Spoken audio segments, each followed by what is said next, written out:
So, hello and welcome to Sessions with Judith John. You can connect with a message on this WhatsApp number which is flashing on the screen, or you can just drop a mail with your queries to sessionswithjudithjohn@gmail.com. For any further discussion, you're welcome. So, in today's session, we're going to see the last chapter in this year's syllabus from Vistas Class 12 English Core Textbook, Evans tries an O-level.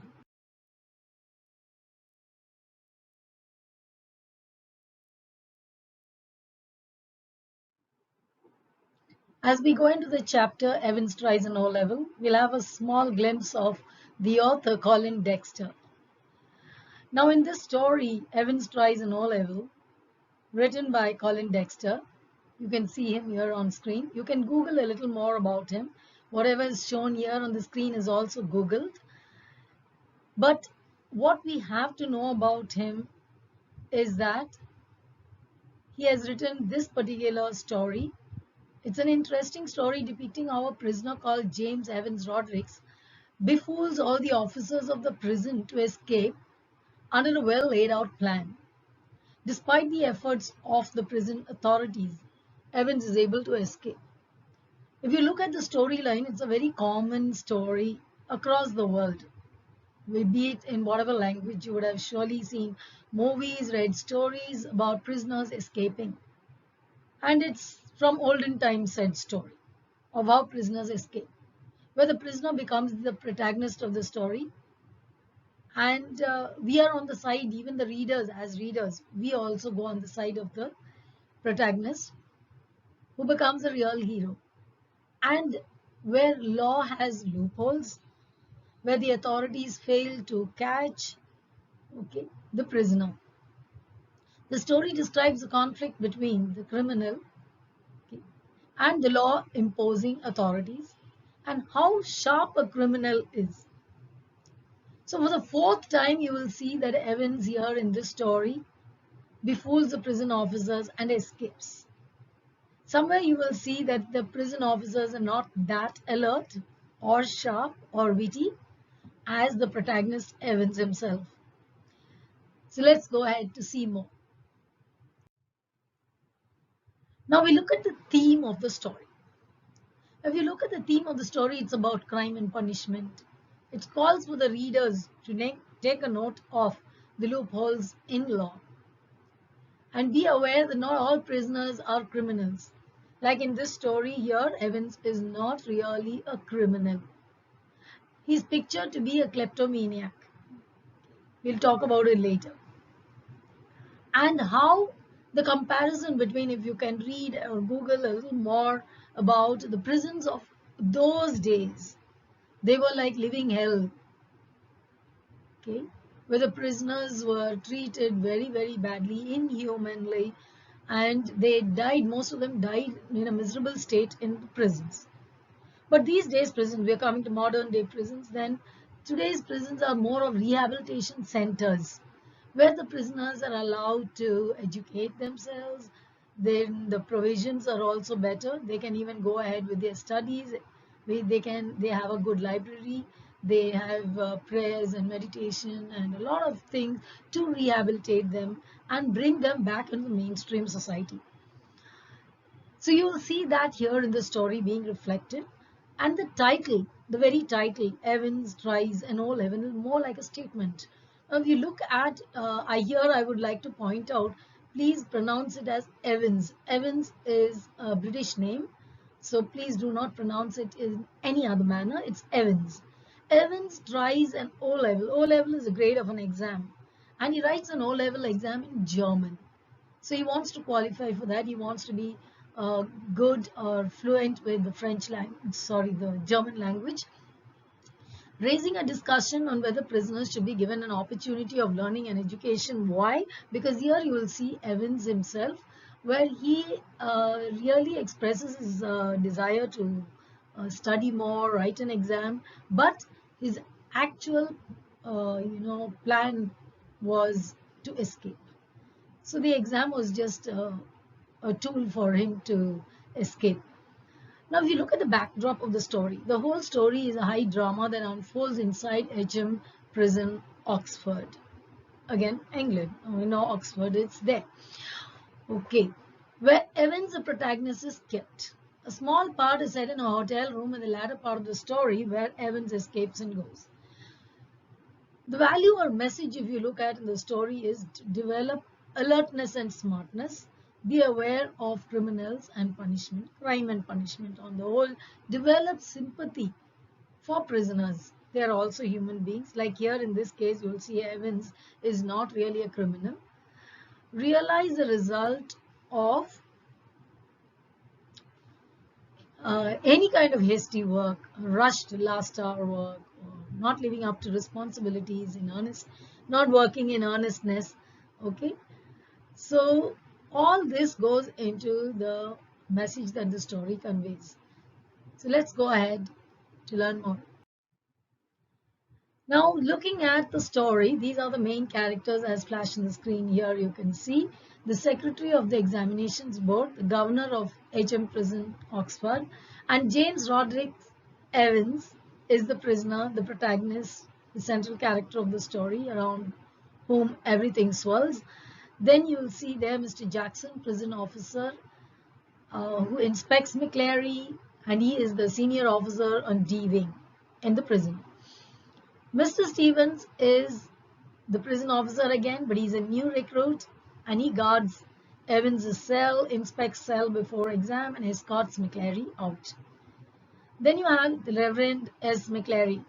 Now, Reverend S. McClary, in a sense, any priest who, a Christian priest is addressed as a reverend, and he comes, I suppose, to, parson is the word used here.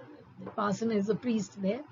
And an invigilator. He comes as an invigilator for the exam from St. Mary Mag's. That's the institution he is in.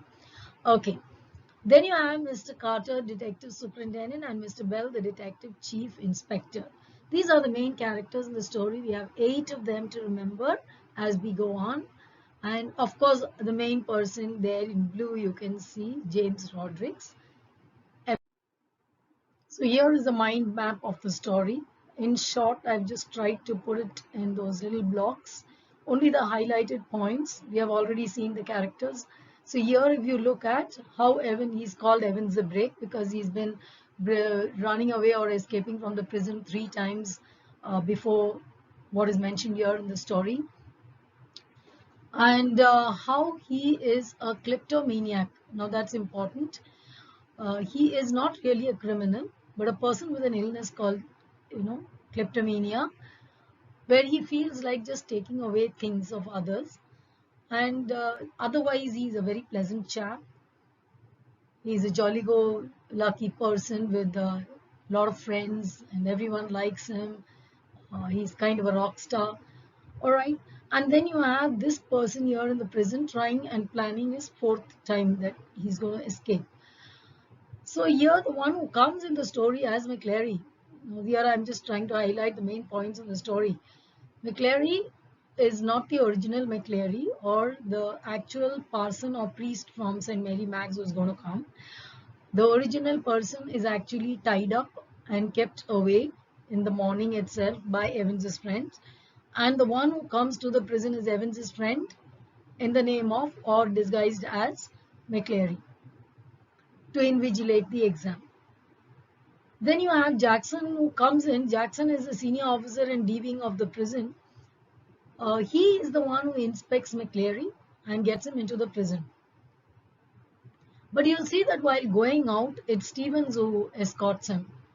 So there is a little bit of a problem there in the communication between the officers, or how they are not being very careful about who's taking in or who's taking out and who's checking on and what they're checking on also.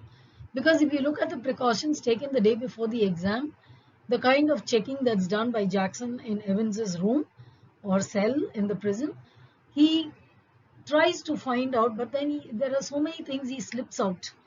Well, I show you the textbook. I will do it in detail and show you what are the things he misses. These are the important things that have been noted in the story.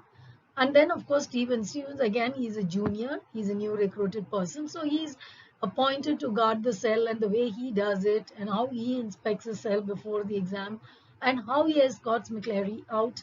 So you will see how things are done in the prison. And the governor, who is the main person who is in charge of it, is very boastful, is very anxious. He is, of course, intelligent enough to decode messages and he knows some German. But then you will see that he is befooled by Evans uh, even after he catches him, even after he catches him in the Golden Lion Hotel. Now, the authorities skip on two phone calls that come. The first phone call is very important, again, where the story is concerned, from the exam board about the timing and the correction slip with the name of the hotel or where Evans has to escape. So there is a code that comes in, and the authorities somewhere fail in, and they pass on the message to him. Second phone call, which comes from the magistrate's court, that asks for prison van and two prison officers, again is a fake call, which the governor is not able to trace. You'll see that at the end how McClary is escorted, okay, out, and how Evans, who stays in actually, okay, is considered to be McClary, who's been hurt, all right, and how the last minute rush takes place and how they all rush in to uh, actually help the injured Evans, who they think is McClary, all right, and then the whole lot of confusion that follows. We'll do it in detail. Now, if you look at this, the three little boxes here that I've created, Evans has the last laugh is an important question. Why does he have the last laugh? He wins the battle of wits with the governor and himself, with the prison officers and himself. Therefore, Evans is the true hero.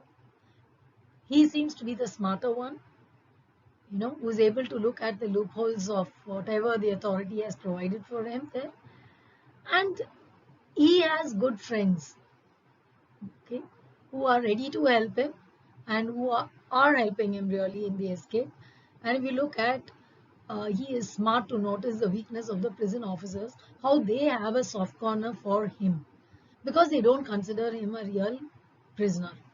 If you look at the relationship between the students and teachers, even in the school, very easily students will first decipher and find out, with this teacher I can do this teacher is lenient, this teacher is strict, I know I can't do things.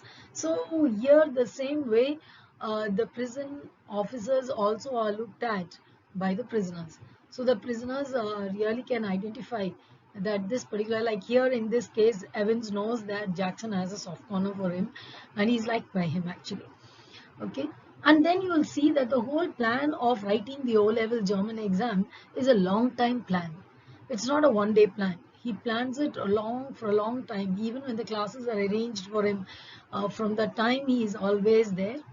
And then you look at next question is the good for a giggle gullible governor. No, that's again an important question on the governor. The governor is anxious, boastful, and you have to pick out points from the textbook. As now we look at the textbook, I'll mark it out for you on how foolish he is to set free even after being there at the hotel and actually getting hold of Evans, and then he lets go. Then he fails to check on the phone calls, although he gets a doubt in his mind and still he doesn't cross check. So these are some of the things that the governor makes a mistake with, and he doesn't, although he gives a lot of instructions to Jackson and Stephen, he is not very attentive to what's happening actually there, because of which Evans is able to escape easily. Then the negligence of those in authority. Now this is of course another question where you can put everything together of what happens in the story. They allow Evans to keep his cap on. Now that is also one of the problems, because in his cap he hides all that he wants for his escape plan to be fruitful. And then you will see the invigilator who comes in is not checked well. So he is actually Evans' friend and not the actual invigilator or the McClary. So that is also a fault on their part. The hasty decisions, once they see blood and they all rush and they just, So they fail to see that this is actually Evans and that he's actually pretending. It's not really blood pouring out. He's not really injured. But still they fail to look at that or take notice of that. And then we have Jackson, who has a soft corner for Evans. So Evans takes advantage of that too. Okay. So now we'll go to the textbook to see the rest. Okay, so here is the textbook page open, and you can see here Evans Tries an O-Level by Colin Dexter. We'll quickly run through because we have already seen the story in short, the main characters, which is here highlighted. Okay, and so we'll just quickly have a glance at the textbook for words which you have to pay attention to and important points which are needed.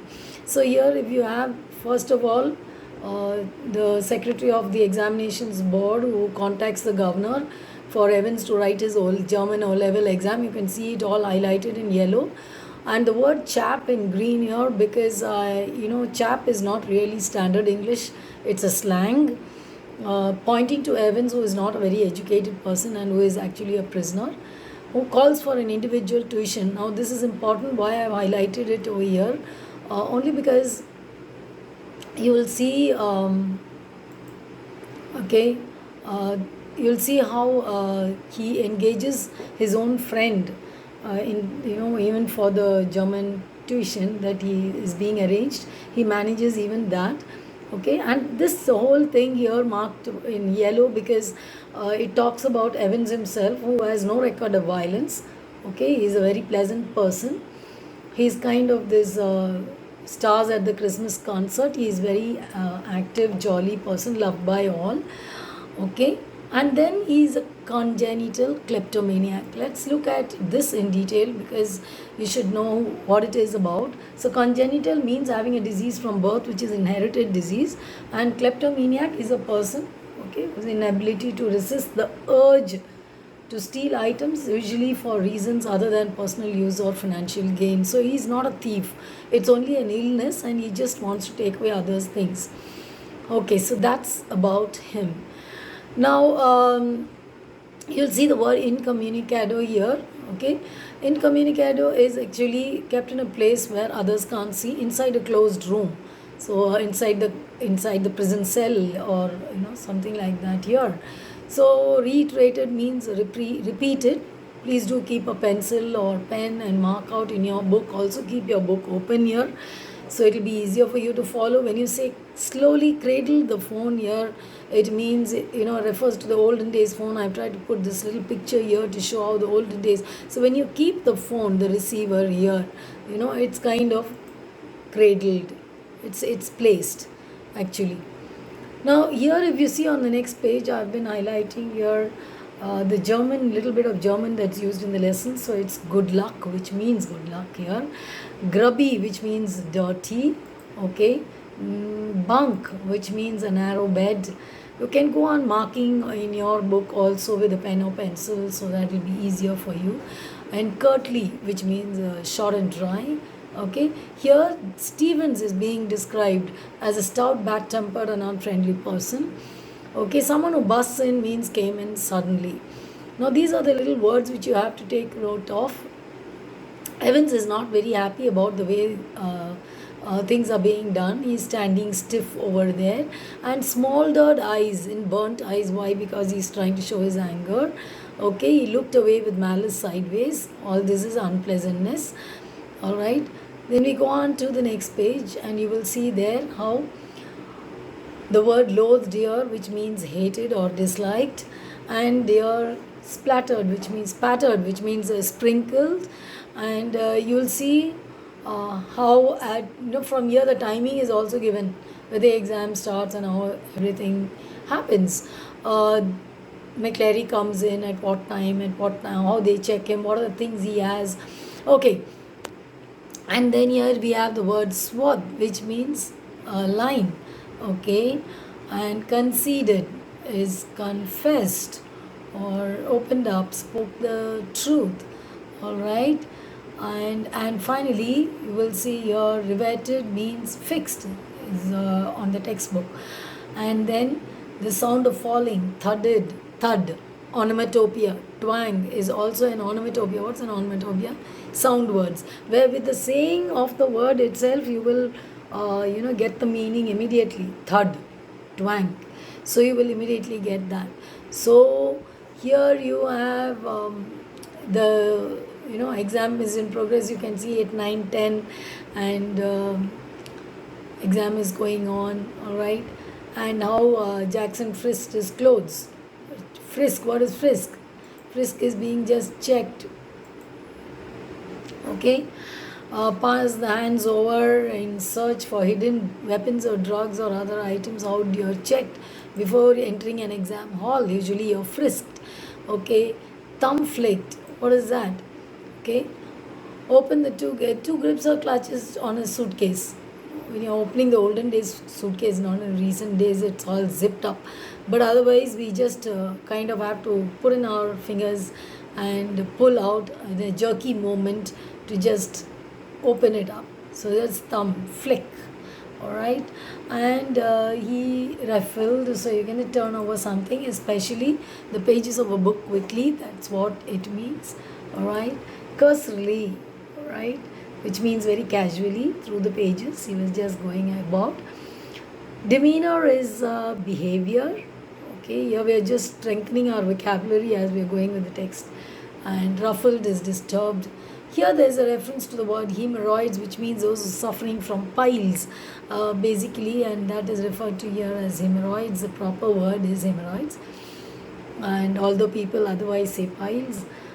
Staccato bleeps is here performed with each note sharply detached or separated from the others. So that is the staccato bleeps of an engaged. Now, when your phone is engaged, you will get that beep sound. Okay, it's just that. You can see the word SQ over here, which means standing slanted, like in a Persian angle, and not really straight. Here you can see the word, actually it's here, the word is here, and they've just skipped out the H over there. Nod is bit hard. Okay, and here is fostered, which means supported. Okay, you can go on with this. And squelchy word, this is what a squelchy word, making a sucking sound like the one produced when you're walking on soft wet ground, a bulky mass or chunk of something sticky or something like that. So here it is referring to the cloth. Perplexed, completely baffled or puzzled. All right, superimposed is placed or laid over something else, is typically so that both things are still evident. Dredging brings something unwelcome and unforgotten. Crescendo is in a loud and rising note in music usually. That's a crescendo is actually a music where those who know music will understand crescendo, high note. Okay, spurt is moved with a sudden burst of speed. All right, here you can see the word scathing, very harsh. Okay, morons are stupids. And blithering, idiot, is talking very foolishly or extremely stupid person, so blithering.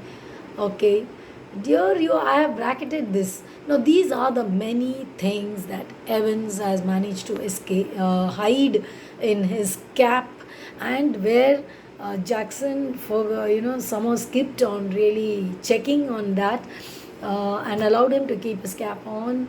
Whereas he has managed a false beard, pair of spectacles, dog collar, the entire clerical paraphernalia, means the entire lot of things which is used to dress a priest, actually all the clothes that are required. So where you say paraphernalia, the entire lot of the accessories that go with the dressing.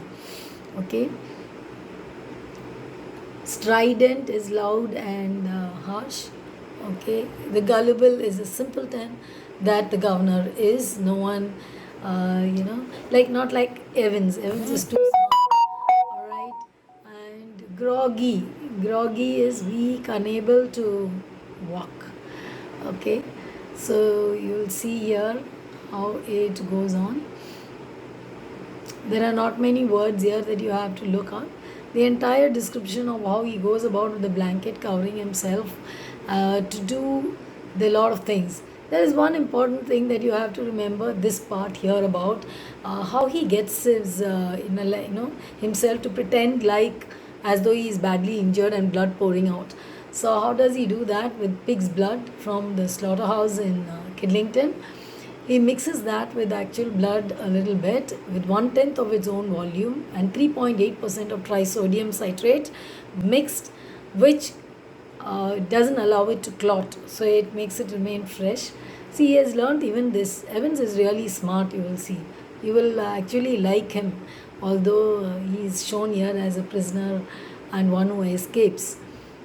Because of his intelligence, because of he coming to know people, being jolly and friendly, okay, and therefore he manages to escape.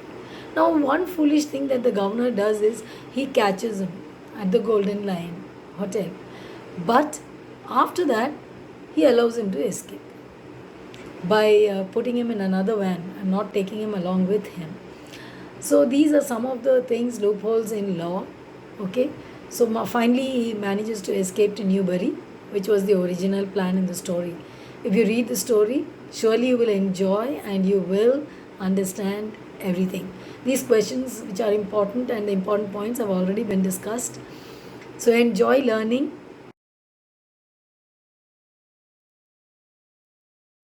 So hope you have enjoyed this session. Keep watching sessions with Judith John for more tips and inputs to excel and stand out. Make note of the WhatsApp contact number which is given here on the screen.